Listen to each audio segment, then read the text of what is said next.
Good evening, Twitch, and we are back. Sorry that took so long. Apparently, I don't understand why, because I wouldn't have been able to stream in the first place. For some reason, that my stream key added the bandwidth test. Now, if you don't know, if you don't stream, I just quickly explain.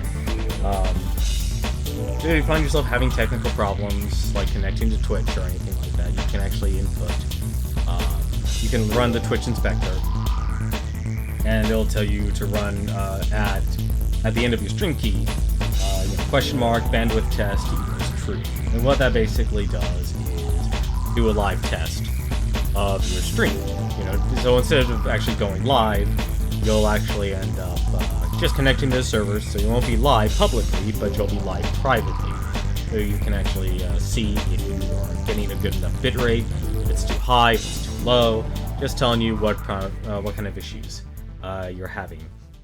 And apparently that got attached to my stream key between me playing Pokemon and then trying to connect to Dauntless, which doesn't make a lot of sense. And I don't know how it happened. But in either case, the issue was resolved. Sorry about taking so long there. I know a lot of people just want to go off and do something else, and I completely understand that. But for now, though, this is actually one of the games I actually got to meet, not the developers, I actually got to meet the community manager and a couple other people who actually work there, and a couple other streamers and such. By Phoenix Labs, that's their company, and they actually are making a Monster Hunter game known as... Wait, it'll appear. Any second now. There it is. Dauntless. This is actually a Monster Hunter game. I never actually played Monster Hunter games until now. My first experience of playing a Monster Hunter game is actually with this game, Dauntless. But I got to meet the community manager and a couple other streamers who've been working really close, or actually now employed, like Yoshi, for example. He actually is working, I believe, as a contractor with Phoenix Labs. Which is, congratulations to him on that job. So he'll actually be working on, collecting feedback, giving feedback on the progression of the game. I will stress, just like any sort of closed beta extreme, I know I don't do many of them, everything is bound to change. So what you see here is not the final version. Think of it as the foundation of the game itself. So, with that said, you'll be just as the message says here, welcome to the Dauntless Early Access. As a founding member of our community, your voice is key in shaping the future of the game. There'll be rough areas, unfinished features, and other issues you may experience. We are passionate about working with the community to improve Dauntless. Please give us your feedback. Which, honestly, I really should give them their feedback. I have a lot of strong opinions about this game. A lot of criticisms I have with the game as well, from my experience playing with it, which we'll get into a moment here. So why don't we jump on in here? As you can see, it's going to be a very fundamental game here of what you'll actually see. They just finished doing their Halloween event, the Dark Harvest, which I also kind of had a bit of a criticism as well. Primary criticism I had is that I think event like a Halloween event for closed beta, which you can buy into this if you want. You can buy if you actually want to try the game now, because this is going to be a free-to-play game, and it's going to be basically competing with. Whoops, that's not the right button. Oh, that's not the right button either. Hello. There we go. Okay, wanted to use the analog sticks. I use a controller for this game. You can use a keyboard. Personally, for third-person games, I highly recommend. I personally prefer using controllers, unless it's done really well. I'm bringing, like I said, I never played a Monster Hunter game until this game, but a lot of experience I was able to bring in came from playing Dark Souls games. I know that's very tired and kind of tropish at the point, because games journalists ran that comparison into the ground, but it's very true though. If you're experienced with playing a Dark Souls game, you will have a solid amount of experience, a good foundation to bring into this game here. So, this is Dauntless. As you can see, this is our town here. Looks like it's actually still... Looks like the Dark Harvest event is still kind of going. You see all the pumpkins around. You can go to any of these boards here to start up a hunt. This is primarily focused on hunting monsters. Very, you know, imagine... Instead of Dark Souls, instead of, like, going through a gauntlet of enemies and such, you just, like, okay, go up to the boss. I want to fight this giant boss.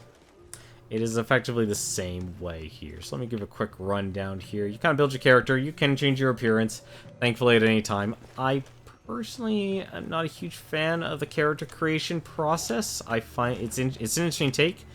I can actually just physically show that.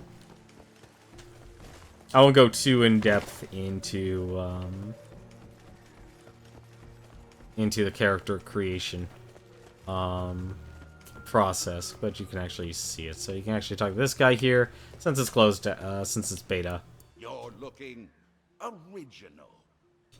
So you can go to your appearance here. You can actually choose your ancestor, and it's from here that you'll actually start building up your character. And then, of course, you could choose your skin, hair, eyes. Personally, I'd rather just simply pick one character and then kind of build from there. But it's very customizable. As you can see, you have hair, eyes, nose, mouth, the head, the ears, jaws. It's pretty in-depth.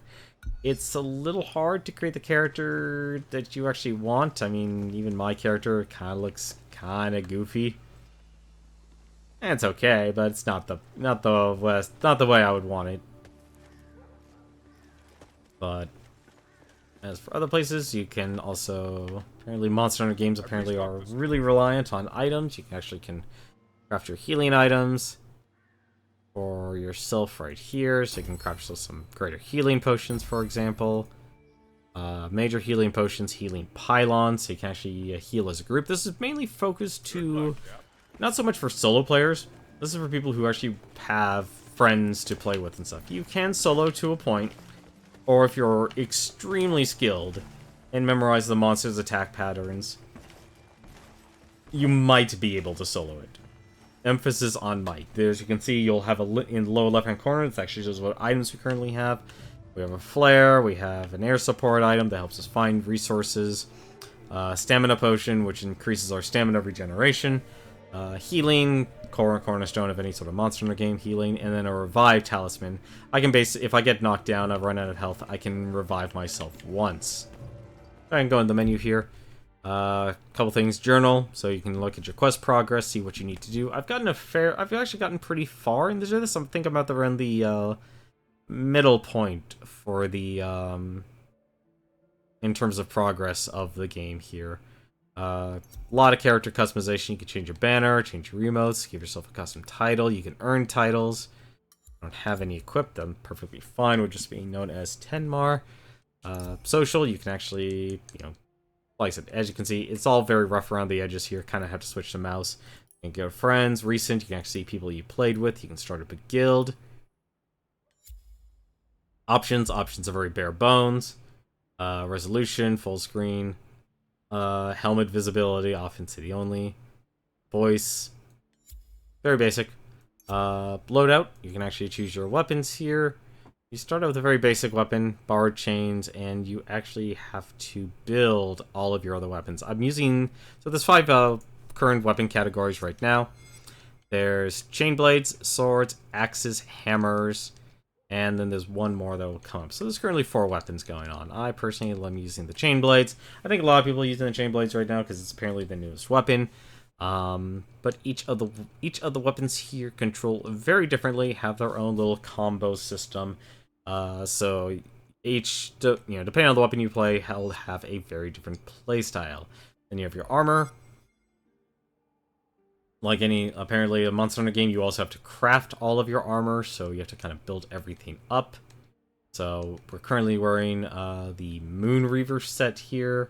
You have to craft each piece individually, and to upgrade them, you can also upgrade them. So you can see I have a level 1 chest, level 5 arms, level 3 legs, level 4 head. To actually upgrade them, you have to go to the smith, and you need to use the piece of armor that you have, or pieces that you've earned from killing the Behemoth, to actually upgrade it. Very, very straightforward.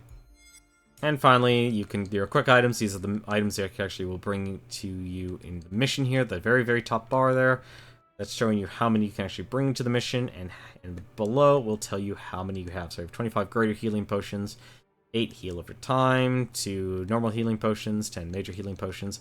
Those are all for healing. Then you have more offensive stuff. A Berserk increases damage but lower resistances, so it increases your defense. You can have resistance potions, healing pylons. That can also be, I guess, for support or a defense item. Physical resistance, you can increase your physical resistance. You do a team revive instead of a single person revive. And there's also your flare, which your flare is effectively telling your allies, here's the monster, or here's something important to find. There's a lot to cover when it comes to these Monster Hunter games, I've learned. Smithing, very straightforward. Also, probably one of the more difficult parts about it is you're going to be spending a lot of time having to gather resources to actually upgrade your parts here. So, for example, I'm currently using the Deadeye. Apparently, there's a bit of a graphical error there. That's fine. And it says here, it's a rare drop from the head of a Deadeye here. So I need to actually collect a lot of little pieces to upgrade my part, to upgrade this weapon one more time. So you're going to be constantly gathering, as well as simply fighting monsters. And the same thing applies for the armor set as well. You do also get a lantern, which is crafted by this guy. And a good day to you. And you can actually build a lantern of a choice. Each of the lanterns do something. I wish they actually said what it specifically did. But each one Off you go. does give you a certain amount of armor, and each will have a special effect which you will be using as you hunt the monster to kind of give you a leg up, give you a fighting chance here. We can actually look in our journal here. We can actually see what missions we have. So this optional one, this one's on the side, and this is the main story here, with like Claws of the Storm here, saying, fight a Stormclaw. Very straightforward. Lightning fast Stormclaw. This other one, side quest, which is more related to the gathering you will do in these games. There's one saying, kill an Embermane. Another one saying, if you want your Blaze and Shock license. This looks like it's for a title. And there's more just general ones like, here, kill 3 Scraves. And it looks like it actually just wants you to do it by yourself. Which is actually kind of difficult. Maybe we'll actually try that. So as you can see, they get kind of ridiculous. Kill 10 Rage Tails. Kill 10 Moonreaver Strikes. Kill 10 Deadeye Quill Shots. But why don't we jump on into a mission here. And we can actually see what we can get here. Did they actually remove the Halloween missions? Actually, yeah, it looks like they did. They locked them. That's a darn shame. So these are lists of missions I currently have unlocked. They're not done in they're not shown in order in terms of progression here. They're shown a little bit differently. So if anything, what we can do... What was that mission? A very simple mission. I can actually do one of the more basic ones. Kill 3 Scraves. We can actually do that then. I'll actually try that out. So a Scrave is actually one of the more basic, one of the more fun, it's not a starting monster, but it's almost near the mid-tier level. So we might find some people. You can always choose solo hunt by yourself, or you might get paired up with some other people. By default, this is simply a co-op game, primarily focused to be a co-op game. You'll probably be relying on other players to get yourself through all these fights.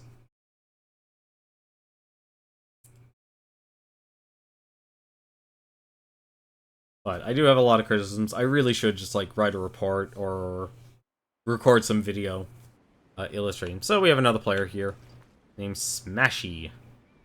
Like, actually, he might be... Yeah, it looks like he actually has the same amount of gear. So, this is one of the floating islands. Humanity is now living on floating islands. And the Behemoths... Oh, looks like that guy decided to leave. So it's just me. That's fine. So as you see, we have 30 minutes to do this hunt, to complete the hunt, which is basically find the boss, kill the boss, and get our butts out of here. So a lot of the time you'll be spending simply roaming around, trying to gather resources, which is very helpful. Kind of helps you prepare for future battles and such. It's always good to actually collect it, because, you know, to be able to sustain for any sort of HP, or to craft additional potions and stuff, you'll need to gather flowers, ore, and other materials.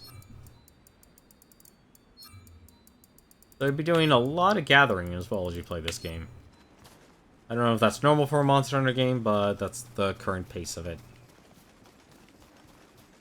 You will need to actually gather this stuff here. I cannot emphasize that enough, because crafting weapons and armors requires both resources and the drops from the monster. And looks like actually there's our Scrave there. That's a gigantic owl.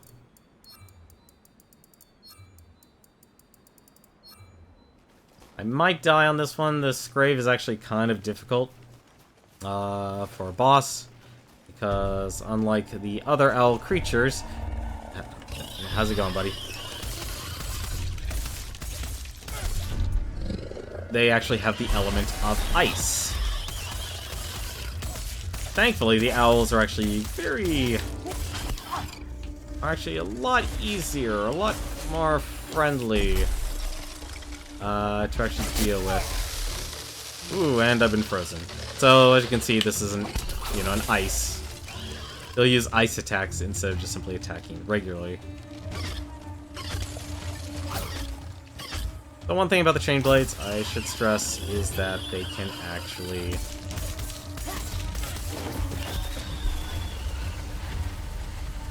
You're not gonna charge me? That's a little weird. I was gonna wait for the charge. There we go. So there's a combo system in this game. For the early monsters, you can usually get away with it. As you can see, I got hit there. And this is me actually using my lantern. This is actually the Rage Tail Lantern, which will actually let you heal. Do like a, you know, an HP, a heal over time. Sort of deal. And also heal any allies if they were actually near me.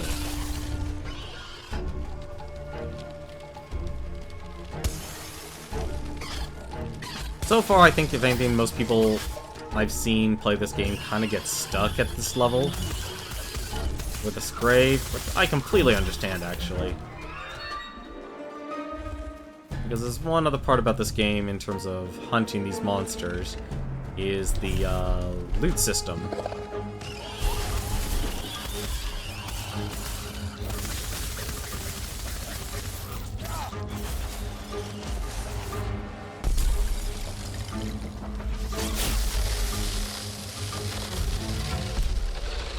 But like any Dark Souls games, if you ever played a Dark Souls game, you have your stamina bar up in the left-hand corner. There's your health, which is the green bar. And there's your lantern, which is obviously the lantern. That'll tell you if it's, as it fills up, as you do damage to the boss or any enemies on, or any actual enemies on the field, I should say. And then the number there is actually the danger zone. So if that actually hits 100, if you are in a party, you will actually not be able to revive your allies.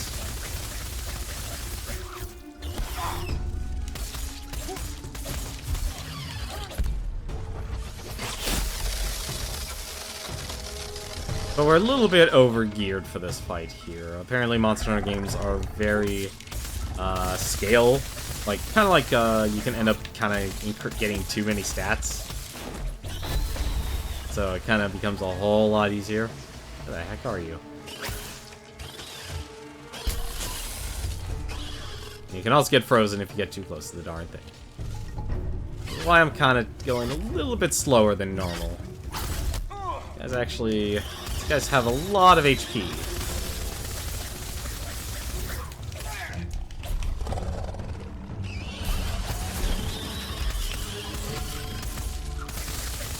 I'd say overall the owls are probably the easiest to actually fight in the game, at least from my personal experience.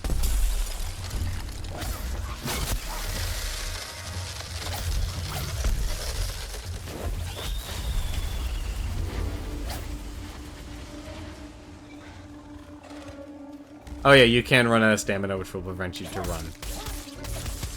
Kind of important. You gotta actually learn how to manage your stamina really well. There is a combo system in this game. Actually, let me just show it to you. I can actually hold select here. So there's chain blades. Pretty basic. So you got your light attacks, you got your heavy or your primary attacks, you got your secondary attacks, and there's a bit of a combo there. So that long swinging level of chains I've been doing, it's actually me using my combos.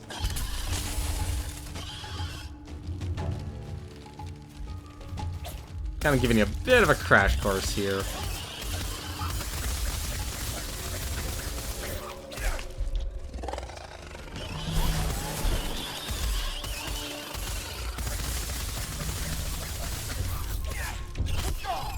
And I gotta muscle our way through this a bit. Can.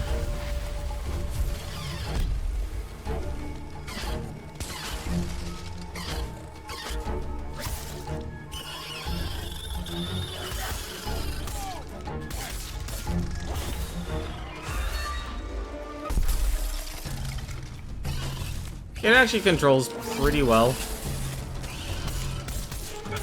Inputs, you know, very much like Dark Souls, has a certain weight to it. So any attack you do, you're kind of committed. One thing you don't get, unfortunately, is the, like the invincibility frames. Which is kind of unfortunate, but it's understandable.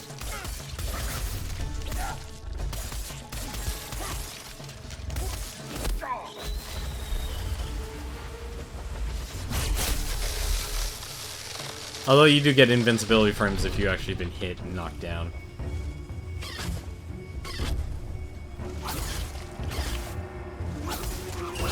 Any secondary attack also will also drain your stamina. Your primary attacks won't, but your secondaries will. Interesting choice. There is no lock-on camera though, unfortunately, so you're kind of freelancing your camera. So you're gonna be using the second analog stick a lot for that. But each single weapon also has a special skill. If you press the right button, you can actually, for the chain blades specifically, you can actually drag yourself towards the enemy. Use our lantern again. If you ever want to get right into the fight, if you're all close to an enemy as well, you can also press the right button as well, and that'll allow you to be an escape. And this is solely for the chain blades. This does not go with the hammer or sword or any other weapons. Each one has their own playstyle and is unique in their own regard. I think the reason why the chain blades are so popular is because they give you a lot of mobility and they give you a lot of range. So every time that owl has actually fallen on his butt, that is actually me interrupting his attacks. So there is actually a certain level of depth in this game. See, he has not even come close to dying.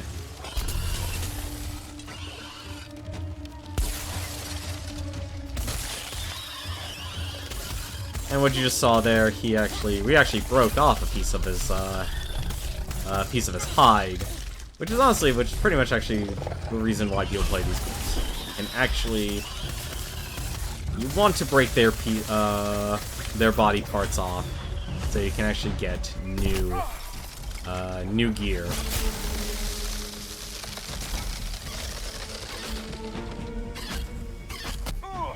Ah, darn it.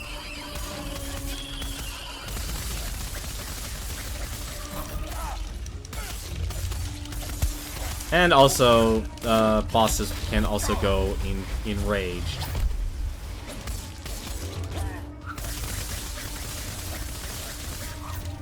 The only way to actually break body parts is by consistently hitting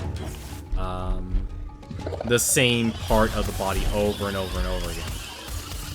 So it's not like you just do damage and you will get a body part. You will get some by doing that. You won't get many.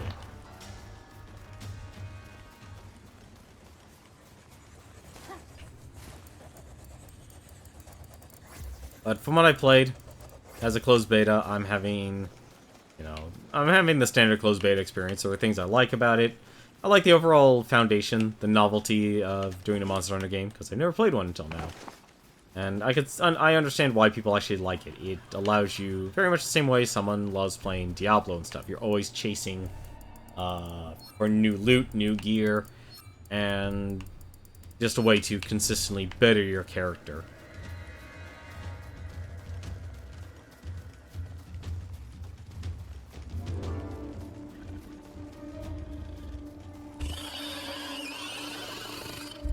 I think in this game, currently, the owls are the easiest out of all the behemoths you'll actually fight in this game right now.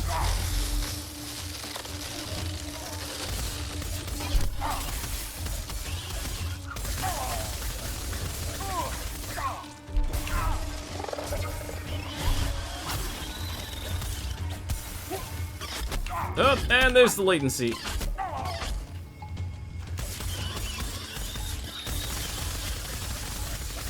That shouldn't have happened. Alright, we actually have to use the healing potion. So, we got 3 healing potions for that. Pretty basic.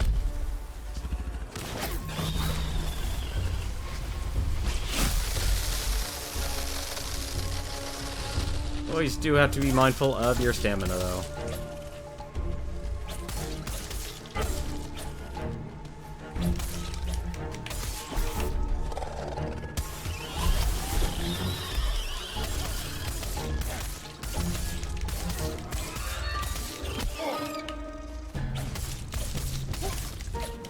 Kind of being a bit of a brute here, though.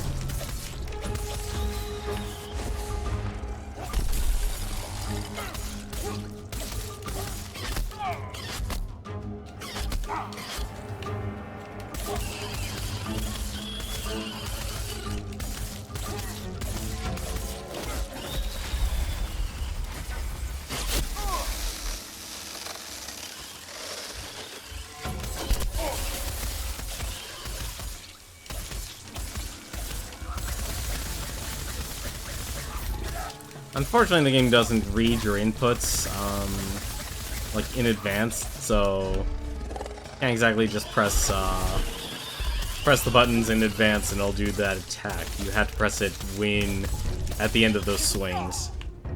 And I'll never understand why that attack always hits me. Like, it's clearly attacking from the front.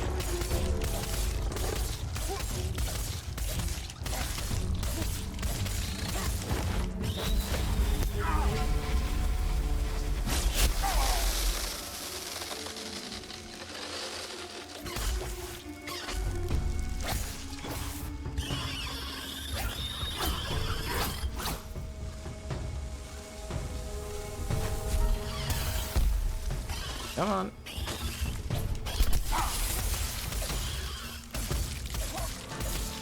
I often whiffed a lot of combos from that.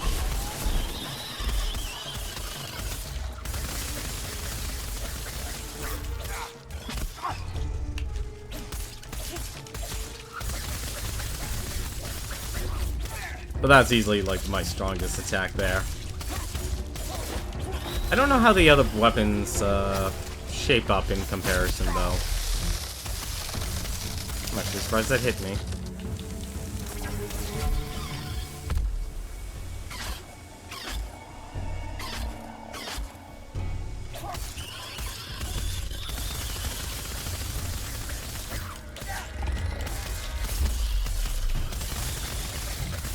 I will say, however, if there's anything I have learned, is that these monsters have way too much health for solo.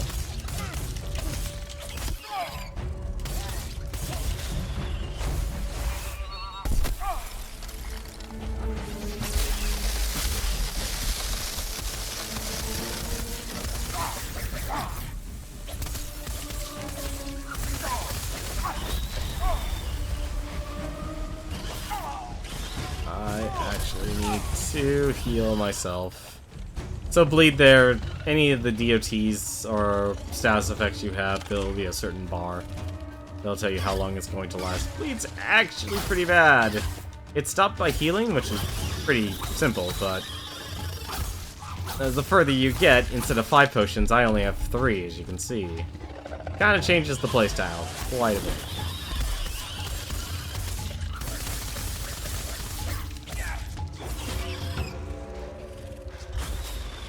You also have a dash/roll button. Yeah, that bleed.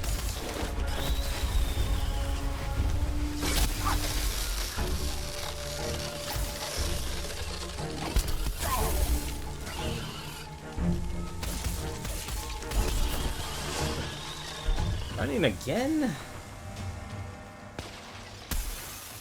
This enemy has a lot more health than I thought. Thankfully, it doesn't run too far. And it will run directly to the next point.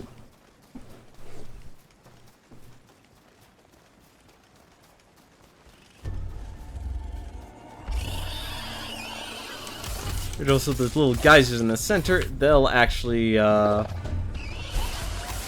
tell you, or they'll actually heal you if you go up to them.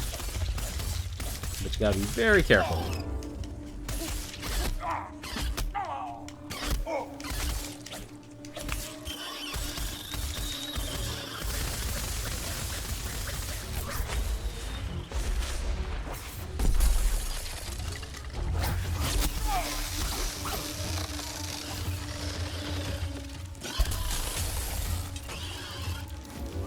Just go use this healing pod right now.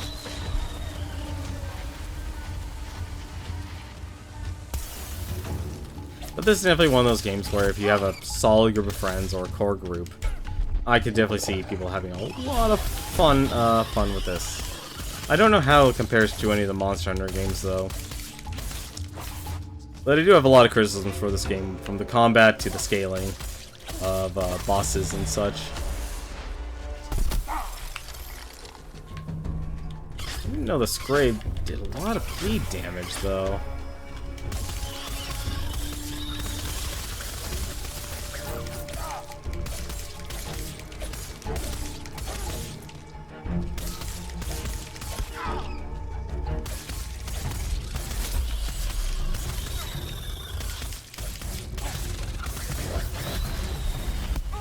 God darn it.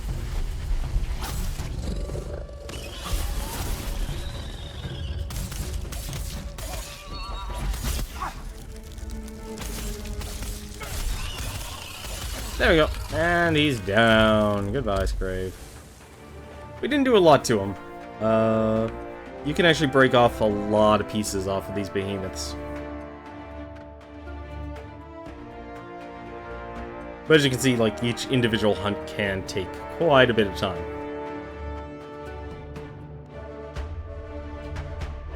And for purposes of the stream, I won't be doing the, I'll be trying not to be using the rate your match function.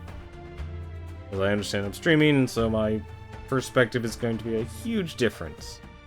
Just at the end of the match, though, it'll always tell you, you know, here's what you did the best at.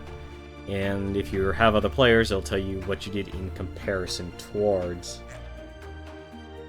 And it tells you all how, like, what you've gathered. So apparently we didn't even do... Wow, we didn't break any parts off of the Owl or Scrave. That is surprising.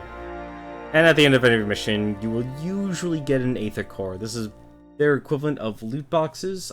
Phoenix Labs, the developers of Dauntless, are planning to remove these, and I personally agree with it, but I also have issues with the break system, breaking parts as well.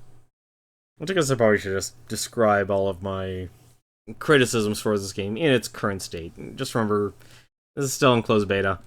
Everything can change about this game. I don't think they have a plan for the game to be released until they're probably planning to release in 2018, but still. Hey there.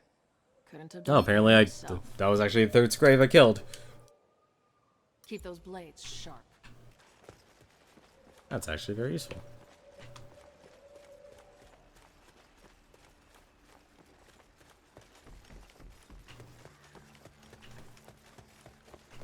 I guess I probably should start with my first, I guess my first criticism, which is the gear, or more specifically, I guess the scaling of said gear. What is it? Oh, that's a lot of new quests. Take your data collector into battle against rogue Cherogs. You must learn why their blaze-driven powers do not appear to manifest until later in their life cycles. Play 3 rogue Cherogs. Works of life. The perils of shock aether are well known to the Ori. The way the Drask consumes and metabolizes shock are not as widely understood. Slay 3 rogue Drasks. Rogue Drasks are rogue monsters, are effectively the smaller version of the behemoths that you'll fight. Usually these can be done solo, which is actually one of the, like I said, one of the biggest issues. Is a lot of the time, at least currently in its conception in the beta, in the closed beta phase, it's very difficult to find a group of randoms to go and slay any of the behemoths, like any of the behemoths at the mid and higher tier. And they just want me to also slay 3 Quill shots as well. I think part of it is because, you know, there was a spark of interest, so you had a lot of people who were playing this game, streaming this game, and then, you know, it's kind of died down since they made their big announcement and big push on Twitch, which is understandable. You know, entropy is one thing that'll always happen. But one of the big issues I noticed with the player community, or the player base, from my current experience, I've only played this. This is actually day 4 of me playing this game. I've played it for 3 days now, starting last Friday, and I think overall I got a good handle on the pacing stuff, and which is why I have a lot of criticisms towards it. So, loot box system, that is going away, but every time you actually kill a monster, you can actually just go up here. See, we have a Scrave Aether Core, which is what we had. We can open it up, which acts just like a loot box. And the contents of these cores here consist of items. You can see we have an Ice Shard, Ice Glass, and Scrave Trace. These are all items that are used for crafting weapons and armor and lanterns, which will then in turn help you perform better in future hunts. But as you can see here, as you're crafting armor, let's actually just go down all the way to the Scrave. These are in alphabetical. As you can see, gear quickly can get outpaced. So we actually have your starter set, which is the borrowed set. You don't even have a helmet for this. Borrowed gloves, borrowed greaves, 21 resistance. But then you get on over to the Scrave here. 26 resistance with some elemental resistance on it. You know, that was the monster we just hunt. So, like, when you started out, you basically get access to the borrowed set, and then the Nasher set will be the next set of gear you'll actually end up. You don't actually have to get it. Like, that's one thing I've learned, is it's best to just hold on to your hold on to most of your resources. So there's one thing that always constantly used is the Monster's Trace, which is what you get from every single loot box. But then you have parts of either it'll be a rare drop, an uncommon drop from the loot box itself, like this Nasher Greed. This is something you actually get from the cores themselves, or basically loot boxes. And you'll actually have to, as you upgrade the rank of the armor or weapons, they keep costing more and more. So, for example, we have this Moon Reaver helmet. I need more Moon Reaver trace, so I gotta kill you just have to kill a Moon Reaver. But then there's other parts. Moon Reaver speed, that's an uncommon drop from a core. Magnetic Flux, that's something I actually collect around the islands. Reaver down, a common drop from the body of a Moon Reaver, so we actually have to break a piece of the actual behemoth itself to get that drop. If you don't do enough damage, or if your attacks from your team are not focused enough, you're not going to be getting any additional parts, which is why a lot of players are stuck in the early part of the game, because they get wrapped up in doing what any Monster Hunter game does. It's about monster hunting, so you'll want to farm that monster and get caught up and it'll get caught up in, like, I want to complete the Nasher set. Problem is, though, in terms of scaling's not that great. Like, so far, this is very much a wiki game. Very much like Warframe. This is very much a wiki game. You'll be spending most of your time. Let's just pick the first enemy you fight, which is actually a rogue Nasher here. Let's also just pick solo hunt just for something nice, quick, and easy. Something to do as we go through it. I think the scaling of this game is way off. The rogues are fine for, like, single player, which is overall good. Some are a little bit difficult, you can do with a duo. But the gap and how the gear in relation to the monsters you fight, the scaling to me is way off. I think gear is too... You have to rely so much on RNG. To actually get either breaking the parts of the monster to upgrade your gear, or getting the enemy to...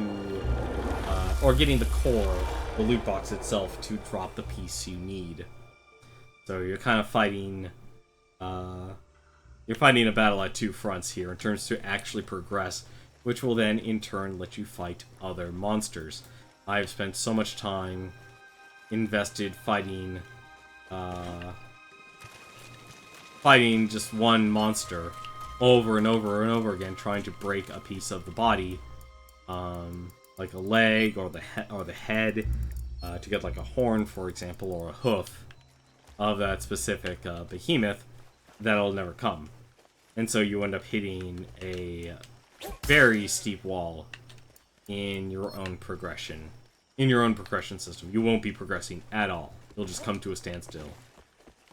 And the one thing that that's supposed to alleviate it, or help bridge the gap if you're not really lucky on getting those drops from those enemies, they come too late. I'll actually do an example when you get back here. Killing this monster shouldn't take too long.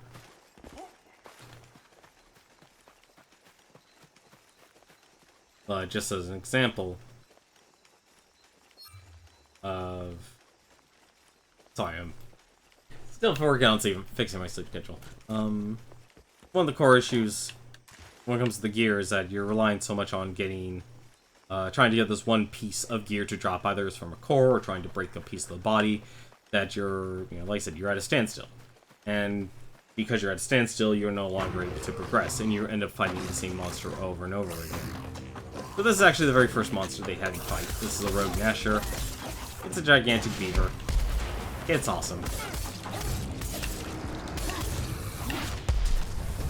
It uses gigantic tail to attack.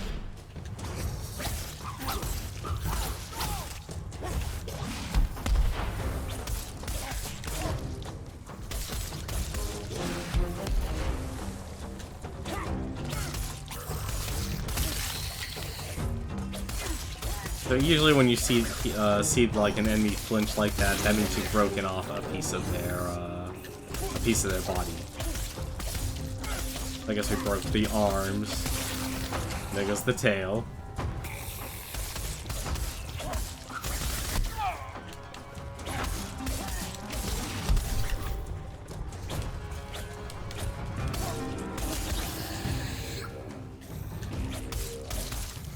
And you can also stun enemies too if you end up unloading enough damage.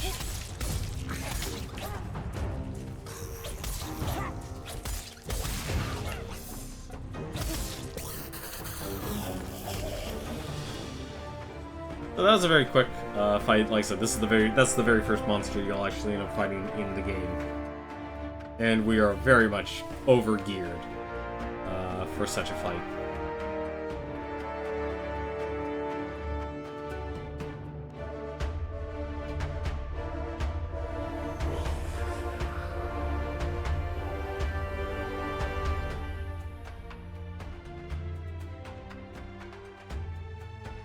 I'd say consistently right now, a lot of the bosses, Behemoths, past the game's not easy. This game is not easy. You definitely do have to learn a lot of the boss patterns, but once you get up to the mid-tier, I'll show a mid-tier fight next. aside from the owls, because there's a way to interrupt them. A lot of later behemoths, there's not really a way to utilize the combat system that they made, which is really sad. And I feel like it's a missed opportunity because the fault lies with the attack pattern of the actual behemoths themselves. So, for example, one of the higher end Nashers are a Drask, for example. They, a good Dark Souls game has boss pacing. There's those moments that just scream out, I can get a swing in, or I can get a couple of hits in, or I can really take advantage of it and lay into my opponent. This game doesn't have it very... It's not executed as well in its current closed beta state. And what I mean by that is that you'll find a lot of the monsters, you either can't really interrupt them, or they made the later bosses' attack patterns flow seamlessly into each other. It's hard to know if you actually can attack at all, never mind actually doing any of your combos here. So we have our combos with the chain blades here. Basic ones, just press X, just press Y. Press X, press Y, and then press X again. And then you have blade spin. 3 X's, you can hold down Y, it can be charged, and then press X again to finish it off here. Like I said, very straightforward, but all the other weapons also play a little bit different. Still relying, the controls you see at the bottom applies to everyone. Like I said, you can do a keyboard, but I prefer doing a controller. As you can see, it's basically a 2-button attack game, and you kind of just build off of, build from that. A lot of the monsters, though, or a lot of the scaling, I should say, in this game, isn't really all that great. So, one example here, let me actually just go over. When you go through the first hunts of it, hopefully you'll be collecting a lot of materials, killing a lot of the goats and rams and such through your adventures, collecting a lot of ore, collecting a lot of flowers and stuff so you can get healing items. But a lot of the ore is actually very, and leather is very important because you need to actually use them to craft yourself stronger items. And that's where this game starts to have an issue. So, as you hunt the behemoths, if you kill the behemoths, they'll unlock their weapon and armor schematics here. So we actually have a couple. So there's the Deadeye that came from a Deadeye, the Deadeye Pig, or Deadeye Quill Shot, the Rage Tail, which is an advanced form of the Gnasher, which the Gnasher was the beaver we just fought a few moments ago. The Shrike is the equivalent of the Owl. And you can create these weapons here, but as you can see here, actually getting the resources or drops from the bodies are extremely uncommon or even rare compared to farming the ores or leather needed, or the trace, which is basically a reward you get consistently from killing any of the monsters. So you have to be very, like I said, very careful. And one of the first weapons you get, the starting weapon you get is a borrowed weapon. It's actually the very first one here right at the top. It's very weak, but for the starting monsters, it's good enough. And you can pretty much hang on to that. But after completing the starter set of monsters, the game will then unlock the steel set, which is actually really decent. For what it is, it starts at 100 attack power. You can upgrade it 10 times, and it'll go up to 200 attack power. That's pretty good. But then here's, and that's really good for, taking on the starting monsters, and if you want to farm them, you can. But in terms of progression, that's where a wall, you run basically straight into a wall, and it's a very steep difficulty curve to actually take on the next set of monsters. And the Defender set is actually what you get. Is basically the one you can actually craft by just collecting items on the field and stuff. So regardless if you succeed in killing the monster or not, you should always have a baseline armor set, which is actually very nice.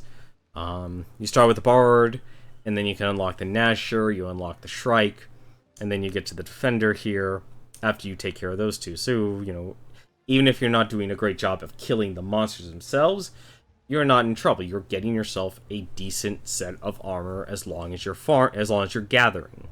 Emphasis on that. But then you get to the mid-tier. So say you're doing a good job, you're trying to get to the mid-tier of the fights, which is, it starts to introduce things like the Quill Shot, the Charog, and those are the start of the mid-tier bosses. And compared to what they give you, the Nasher set, the Scout set, and the Shrike set, those were all very, very weak. And it was only until I actually did the, I killed the Charog, I killed the Drask, I killed the Rage Tail, I killed the Quill Shot, I killed all of those enemies, and then the Sentinel pieces were available. Problem, though, by the time I got to the, by the time I was farming things like the Charog and, the Moonreaver and such, for example, I was already able to, the defense of the monster armors that I was hunting for that entire time before I had access to the Sentinel set, they were already better. And that's a problem. I think, if anything, a baseline armor set should always be introduced to the next tier you're progressing towards. So, like, the Borrowed set and the Scout set, that's great for the starting monsters. Same thing with the Defender. Getting armor set maxed out is a long road. Glad I got done with the Embermane. How's it going, Io Kronos? How are you doing tonight, man? Had to kill him so many, and that's the biggest issue. That's part of the course, apparently, for these Monster Hunter games. After talking to people I know who play a lot of Monster Hunter games, so it seems like it's par for the course. But in terms of the scaling, so players can actually have a decent amount of progression. The reliance on either breaking a part of the monster, like breaking the Charog, for example, extremely difficult to do. Extremely difficult to actually get parts for the Charog. This Burn Gillhide, a rare drop from the Blaze Vents. It's a rare drop. You're doing great. How about yourself? I'm doing good. I'm feeling great, actually. I'm now able to get back into my streaming schedule, streaming about 2 hours a night. We're going a little bit longer than normal. Did a Game Sharks challenge, a part of a team that take on games challenges submitted by people, usually primarily retro games. And then I moved on over to this because I was able to actually get a closed beta access code because I went to TwitchCon, and I got to meet the community manager and some of the other people who actually work on this game, because they were doing a little meet and greet at one of the restaurants at TwitchCon. So I actually want to make sure, say hi to DYoshi TV in person one more time, and also just see what this game's all about, because I've never played a Monster Hunter game until Dauntless here. And from my personal experience, there's a lot I have major criticisms about. Embermane, for example, that's actually one I have major criticisms about. Burn Gillhide isn't that hard to get once you know where you should exactly. That's kind of one of the problems I actually have, is it's hard to gauge how... I wish there was more feedback or readability. If you're hitting the right area, if there's a way to know you're going to break the right area, or just some way to tell, some sort of conveyance that you know that you're breaking off that piece of that piece there. But in terms of the scaling, though, like I said, you got caught up hunting the Embermane so much. I got caught up hunting the Charog. I have 277 Charog trace. I've hunted the Charogs too many times.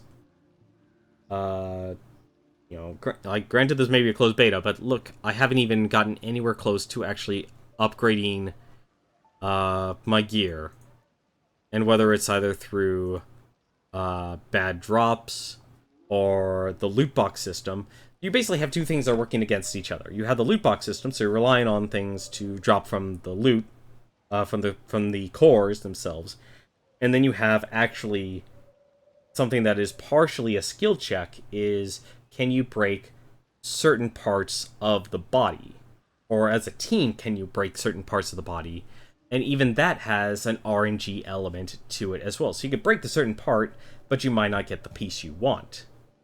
So it's like, I'm relying on trying to get this fiery tooth here, or my helm's at tier 5 here, apparently. Fire tooth is tricky, gotta break the head when he's enraged. Yeah, see? Things like that. I didn't even know about that stuff. You know, that's not even in the wiki or anything like that. This is, like, the way this game is currently being developed, it's turning into a wiki game.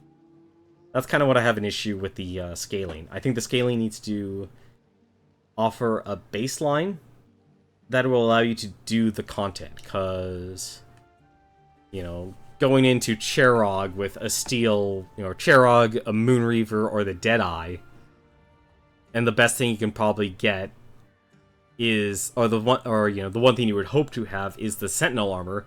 The Sentinel gear doesn't even unlock until you go through all of those monsters. Hey, how's it going, Demi Plume? Have the devs said anything about open beta dates? No, unfortunately they have not. So there's no specific date yet that I personally know of, towards the open beta. I wish I had a little bit more information of it. The best thing, honestly, they did publish a roadmap on their site, so you can actually go to the Dauntless website or go to Phoenix Labs website, or actually sign up for their newsletter. And they're trying to be as transparent as possible in terms of in terms of how the rollout of this game is actually going to happen in terms of progression. But one of the issues, like, the Sentinel armor needs to be offered the moment you finish the first tier, so that even people who aren't doing well in hunting the monsters, so they're failing, which I've failed a lot of monster hunts, you know, solo or with a team. It's the first time you've heard about this title. It's going to be a free-to-play. You can currently buy into it if you want, but it's going to be a free-to-play Monster Hunter game. So this is actually a company that's actually based in Canada, actually. Well, like I said, I think the Sentinel gear here should be unlocked the moment you finish doing the first tier of monsters. So, like, the second set, which is, like, the Rage Tail here. Like, the Rage Tail. Look at the Rage Tail's base armor isn't actually all that great. 34 is its base. The Sentinel is at 32. But you don't get access to the Sentinel until you beat the Rage Tail, the Quill Shot, the Drask, the Deadeye, the Moonreaver, and the Cherog. You have to go through 6 monsters. 6 mid-tier monsters until you can actually access the Sentinel, which the baseline is 32. Here's the Cherogs. Let me just actually go to the tier 1 here to kind of give a better accurate, or tier 0. 36 is the Cherog. Go to the Moonreaver. The Moonreaver starts at 44 defense as a baseline. Just think about that for a second. Your baseline of the Sentinel is 32, and you only get that after you beat the Moonreaver and all of those monsters I've listed. That's backwards. You should be able to craft the Sentinel piece first, and use that as a means to get the Moonreaver set. So you can then also get the Charog set, or the Deadeye set, or whatever set you actually want, or the Drask set. Take care, Slayer. And the same problem also exists with the weapons too. You won't get access to the Arcanite weapon here. I haven't even created it because it's like I don't need it, because there are other weapons I was able to farm just from killing the other monsters. Sentinel and his Defender are useless, you think? You never had to use them? Yeah, you never had to use them because they came in way too late. Those are the armors that should be the baseline. Like, any single new hunter, as they're striving to craft the monster armors and such, whether it's for elemental resistance or just because stat-wise it is better, need something, because the amount of damage you take going from that first tier to the second tier is immense. My weapons have no equal, except other We'll do one more hunt here, and actually it'll kind of help illustrate my point. So let's actually hunt this Drask here. So this is actually one of the monsters I have a lot of difficulty with. I probably will die to this one here. So the Drask is the second tier boss, equivalent to the Moonreaver or the Deadeye, like that, or the Ragetail Gnasher. They're all on the same tier. And you can use a keyboard. I personally find it weird just because I'm more used to using a gamepad for any third-person action game. I played a lot of Dark Souls, so that's why.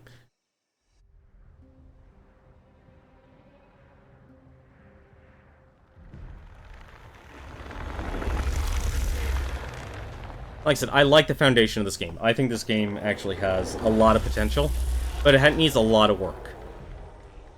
It needs to have a lot of work done with it.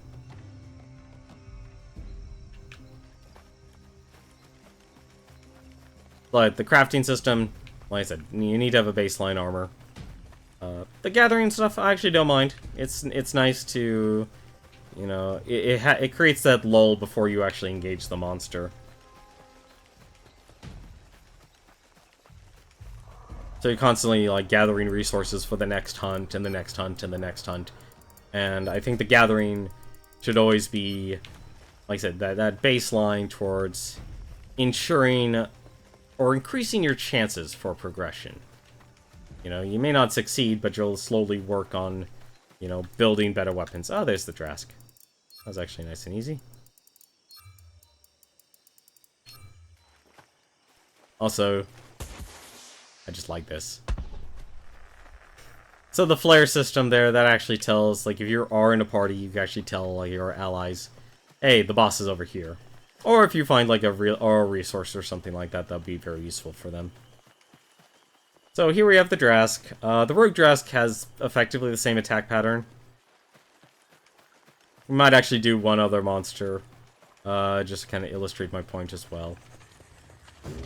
But the attack pattern of these mid-tier bosses are kind of ridiculous. So, here's the tail swipe. Then he jumps over into a side. Well, still do his laser, apparently. That's my fault. Like, basically, my issue with a lot of the combat is that the monsters are too fast-paced in relation to the hunters, or the slayers themselves. Because you have this combo system that you would think, like, hey, I would want to use this. I want to use my special all my special attacks and stuff, but I'm not really able to. You're mainly stuck just using your light attack the entire time, which kind of defeats the purpose of an entire combo system. It's not that the monsters are in themselves difficult. It just like you created a fighting system that's supposed to incentivize its use, and we don't even really know what the benefit is as players. Once again, kind of more, you know, like I said, everything's closed beta. I keep letting myself get hit here. This is actually really bad. But it just, you know, it just becomes like a pummel of attacks. So actually doing anything, you know, actually making any sort of progress becomes a difficult challenge.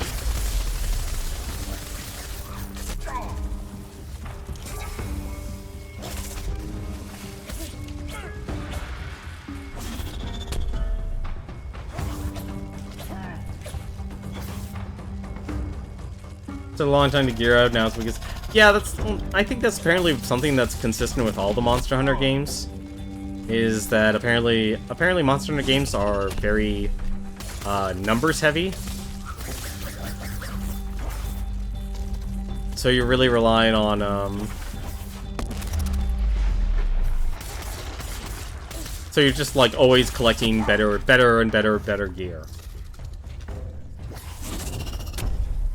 Like either you can, you know, survive more or be able to hopefully dish out enough damage. We're actually just going to intentionally fail. There is one thing I actually should show here that also irks me, and I feel like it's cheap, it's bad game design. And it's very related, if you've ever played Dark Souls 2. We're intentionally going to die here for a specific reason.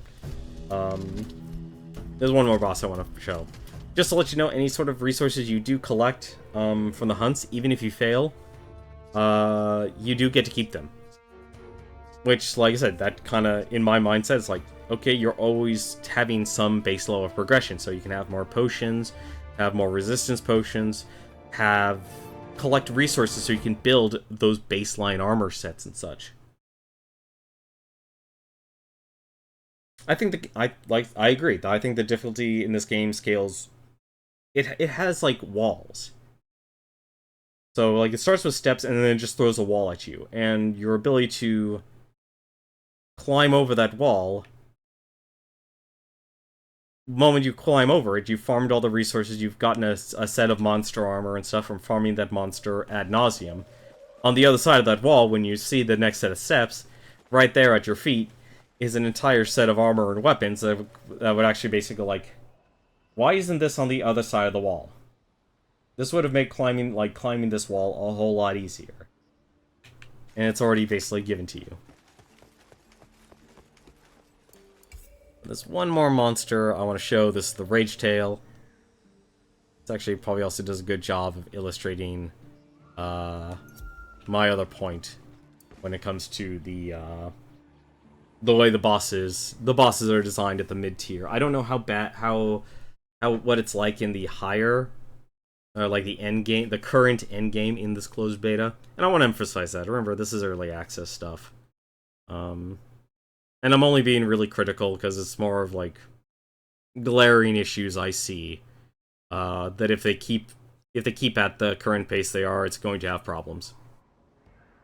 Or I think a lot of players will be turned off because I see most players I've seen in this game. And it's very hard for me to find parties at the mid tier because everyone is just simply hunting the starting tier. They're hunting those rogue Nashers. They're hunting the Shrikes. They're just only hunting those, and they spend all of their time and all of their energy fighting the first tier, and they're not actually progressing. And that's the problem. I think this game has a major progression issue, because even though you have the encouragement of hunting these monsters, and you should have fun hunting the monsters over and over and over again, there's a huge issue when you're not actually making any meaningful progression. So the moment you tackle that next boss, you just run into, you hit that wall, and you ask yourself, like, why did I spend all my time hunting this monster when I'm about to get a whole new armor set? Or I have a new armor set I can actually, get, and it's just so much better. I should actually point out one other thing, actually, after this Rogue Nasher. I don't even know why I'm collecting this stuff here. I don't exactly need it. Let's see, where's this Nasher? Where are you, Nasher? Where are you, Giant Beaver? Where's the Giant Beaver? There's the Giant Beaver. So I'm gonna, once again, I want you to kind of observe the way this monster is attacking. Because unlike the Nasher, the Rage Tail Nasher, any of the higher tier ones will always have something new to attack with. And of course they're bigger, which means bigger hitboxes and such. More attacks. So, standard body swing. I'm gonna be primarily fighting from range. Because if I just use the combo system, that's the attack.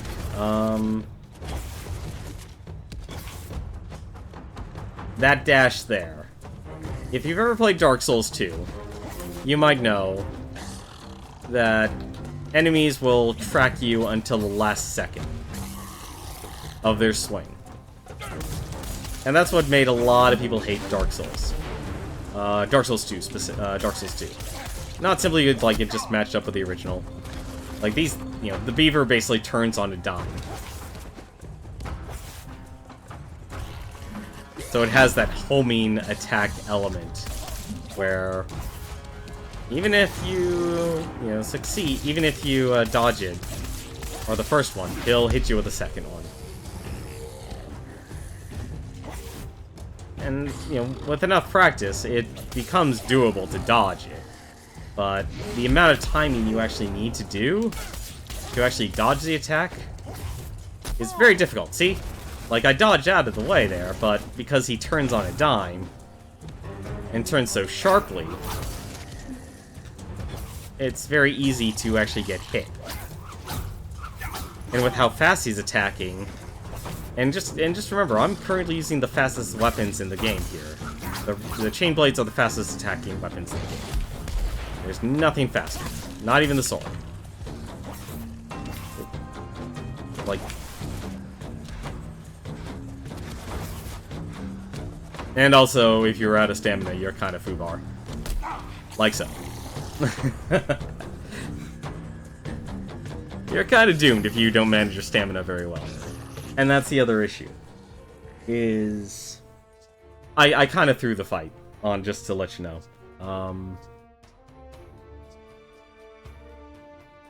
But a lot of the attacks later on start to become homing attacks.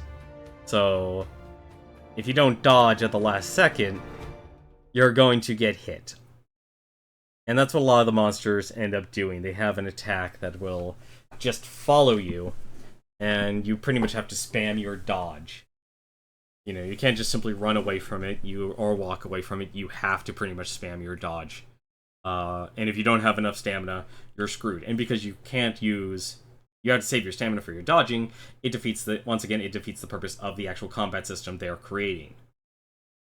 And that's and this is a systemic problem. No, you're correct on that. If you analyze it enough, you get it, and it becomes really easy to dodge. But the issue I have with it, and the contention I have with it, is that you have this combo system. You have this fancy fighting system that you would hope these combos actually have some sort of meaningful purpose. With the way the later fights are designed, I don't see any Slayer worth their salt even bothering to use the combos unless they get unless the monster actually has the ability to be interrupted that will let you actually then use the combos. That's it. That's the only time I see anyone actually use the combo system in this game. Is if the monster gets enraged, so that leaves you an opportunity to attack when the monster leaves its enraged state, or you are able, if the monster actually has an attack you can interrupt. One of those three. That's the only time I see people actually really use combos. Everything else is just, they just use the primary attack and that's it. They save all their stamina to be able to dodge all the attacks because the attacks of the monsters at the mid-tier and late tier are too fast and too consistent. There's no lull, there's no flow to the fight at all. It's just a consistent stream of attack, attack, attack, attack from the monster. And that's the issue. And if it's like that in the current endgame, and I can imagine they could be really sinister with that stuff, it'll be even more of a problem where you can't even use your combat system. Like I said, this is a critique. You know, this is effectively my feedback towards Phoenix Labs. I'm not saying, like, this isn't say, like, your game is bad, your game is terrible and stuff. These are just issues I'm seeing that need to... It's conflicting game design. But for the final thing, though, if you are one of those players who... I probably should have gone over this first. If you are one of those players who gets stuck... like I said, this is very much like a wiki game, just like Warframe. And you're looking to make sure you get that progression. There are two weapons I would recommend. You'll be using the borrowed weapons for a little bit. Don't worry about investing in building the Nashor weapon. Don't bother with that. You can build the Shrike weapon if you want, that's optional. But make the Steel weapon and the Drask weapon. Now the Drask weapon, as you can see here, 115. Terrible attack power. But it has 50 electric shock power, so neutral, 115, 165 is weak, 90 is strong. So we're going to create the Drake Razor sword. We're just going to do it. We're going to create it. Look at its level 1. We went from 115 to 250. You can get the rank 1 Drake weapon and get 250 attack power. It's neutral. If an enemy is strong against it, it's just as good as the steel weapon maxed out. A steel weapon maxed out. Let me just go to my razor, the twins, the chain blades. It's 200. There are so many weapons, monster weapons and stuff, that you effectively don't really need to invest in. So a lot of the weapons are either subpar as you're hunting at that tier level, or they just become quickly outdated. Like the Drask here, I only need to upgrade this a couple times. I have this at 260, you know? So I only upgraded it once, those Drask blades. But the moment I can upgrade this here, I'm at 250 attack power, standard. And it has a shock ability, so it does extra damage against, I believe, ice, or I think ice is weak to electricity. It might be fire. It does a current rock, paper, scissors sort of deal here. Avoid Charog as well, really difficult to upgrade. A lot of the weapons and armor of this is difficult to upgrade because it's not just breaking parts that's an issue, it's the RNG of the cores as well. So you have, like, what was it? So you have the RNG of what's in a core, actually getting a rare, epic core, which that in itself becomes an issue. And then finally, the actual drops of a monster by breaking the parts, which you have to break the parts. But then there's rare parts of when you have to break. Like I said, I never knew you could get an item by breaking a monster during a specific state. You know, I'm sure Monster Hunter games apparently have this sort of systems. But it's, from what most people say, it's like they're able to progress a lot better in a Monster Hunter game. But then again, you're going up against like a veteran company, Capcom, who's used to developing these Monster Hunter games. They know what people who play their games actually want. Dauntless, this is a Canadian company, so it's a Western company, making their first shot at this, and they're making it a free-to-play game. So they're going to be learning a lot as they develop this game. And I honestly do hope for its success. You know, a free-to-play Monster Hunter game, I see the core. I understand now why people love playing these games, and I can too. I played Dark Souls, doing these monster hunts and such, playing with a group of friends. You know, has a very strong power. You know, can easily build a strong sense of camaraderie with the people you're playing against, or people you're playing with, as you're trying to figure out how to beat a monster. You know, trying to collect the gear and such. So you always have something. You know, all these little goals to always work towards. Instead of going like, oh, that's it. It's, you know, the game's over. So. But this is Dauntless, though. I like it from what I've played. There's definitely going to be a lot more coming out for this game. You can currently buy into it. You can buy the Founders Pack if you want to just start playing right now. But just remember, of course, this game is still in very much its closed beta. It still has a long way to go. I would probably recommend, of course, you know, always wait until... I personally am the mindset of, like, wait till the full release. But I might be streaming this from time to time. But one of the current issues, of course, is the player base is kind of low right now. It's hard to find a consistent group of hunters to do any of the mid-tier and higher tier. If you're just doing the first tier, the starting tier, you'll have no problem beating it by yourself, and you shouldn't have much of a problem finding other people to play with, because a lot of people are just currently caught up on just hunting the starting monsters. But that's going to be it for me tonight here. Let's actually see who else is streaming here. Ran a little bit longer than I wanted to. That's fine. Actually, right now, the one person here who's actually streaming, and I haven't seen him play this game in a long time, it is Flackblag. He actually is a Twitch partner. He actually recently got promoted to a Twitch partner. And he is actually playing Binding of Isaac Afterbirth, which is surprising, because that is a game he dominated on. He's actually been playing a lot of PlayerUnknown's Battlegrounds and Fortnite and such. He's currently playing a lot of the Battle Royale games. So go check him out. You can give him a watch. I'm going to give him a host so you can actually see what he's like. He runs very late into the night, so if you're looking for any sort of late night streamer and stuff, nice and chill, playing music and such, he's your man. But until then, though, thank you very much for watching. Hope you've enjoyed taking a closed beta look at Dauntless. I'll see. I haven't decided what game project we'll be working on next for games to beat for Beat the Backlog, or if I just want to spend this week breaking back into the routine. It feels really great finally being able to actually stream again. My normal stream times is from 8 p.m. to 10 p.m. Pacific.